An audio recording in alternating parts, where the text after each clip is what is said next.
স্বাধীনতার যে ঘোষণা তিনি দিয়ে গেছেন তার মাধ্যমে আমরা শুনি, এবং পরবর্তীতে কালুরঘাট থেকে মেজর শহীদ প্রেসিডেন্ট জিয়াউর রহমান যেটি পাঠ করেছেন বলে আমরা জেনেছি, সেই ব্যাপারটা আমাকে এটা একদম সম্পূর্ণ মিথ্যা কথা। তাজউদ্দিন সাহেবের মেয়ে একটা বই লিখেছে, ওটার পরিষ্কারভাবে লিখেছে তাজউদ্দিন সাহেব একটা টেপ রেকর্ডার নিয়ে শেখ মুজিবের ঘরে গিয়েছিল এবং ওনাকে অনুরোধ করেছিল আপনি স্বাধীনতা ঘোষণা করে একটা বক্তব্য রাখেন, যখন প্রয়োজন হয় আমরা এটা প্রকাশ করব।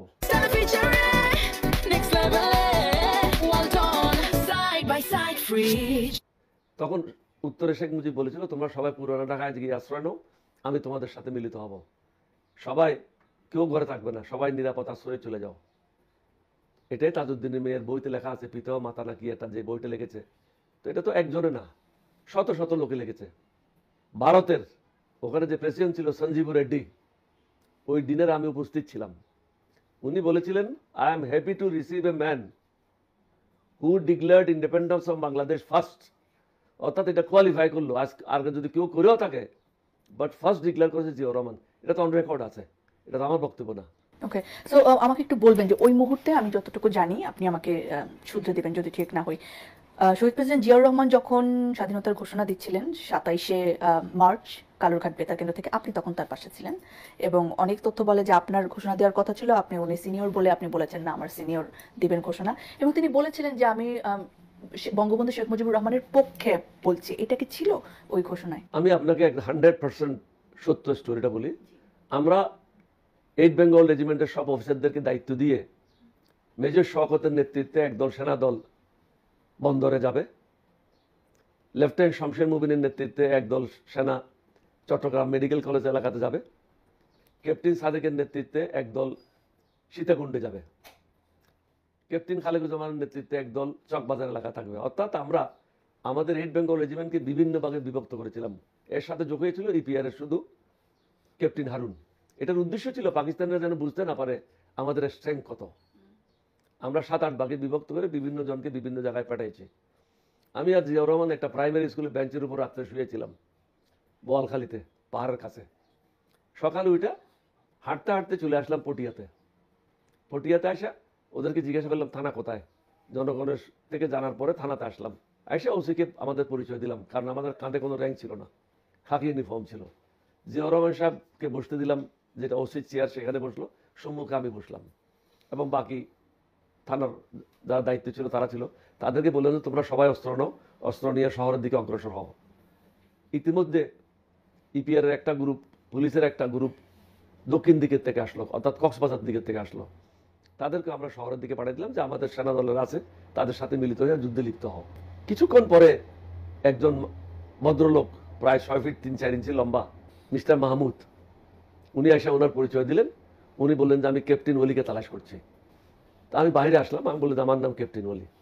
বলছে আপনার বাড়ি চট্টগ্রামে, বিদ্রোহ এখানে যদি আপনি বিদ্রোহ হয়েছে, আপনি যদি স্বাধীনতা না করেন, ঘোষণা না করেন, তাহলে চট্টগ্রামের লোক বাইর হবে না, আপনাকে এই দায়িত্বটা পালন করতে হবে। কারণ চট্টগ্রামের লোক যদি সবাই বেরিয়ে যায়, তাহলে অন্যান্য জেলার লোকগুলি বেরিয়ে যাবে। তখন আমি বললাম যে না, এটা হয় না। আমার সিনিয়র আছে, সামনে যিনি বসে আছেন উনি হচ্ছেন তৎকালীন মেজর জিয়াউর রহমান, উনি এই স্বাধীনতা ঘোষণা দেবেন। তখন মাহমুদকে বলা হলো আপনি কালুঘাট রেডিও ট্রান্সমিটিং স্টেশন, এটা বেতার কেন্দ্র না। 7-8 জন ইঞ্জিনিয়ার ছিল, তাদেরকে আমরা পক্ষান্তরে বন্দী করেছিলাম, আর ইঞ্জিনিয়াররা জানতো না তাদেরকে আমরা বন্দী করেছি। তাদের মাধ্যমে ট্রান্সমিটিং স্টেশনকে বেতার কেন্দ্রের রূপ দেওয়া হলো, এবং শহীদ রাষ্ট্রপতি জিয়াউর রহমান বেতার কেন্দ্রে গেলেন, আমিও গেলাম।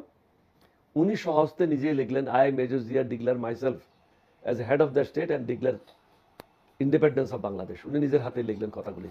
সব কথাগুলি তো আমি সিকোয়েন্সলি বলতে পারবো না এখন, মূল কথাটা এটাই ছিল।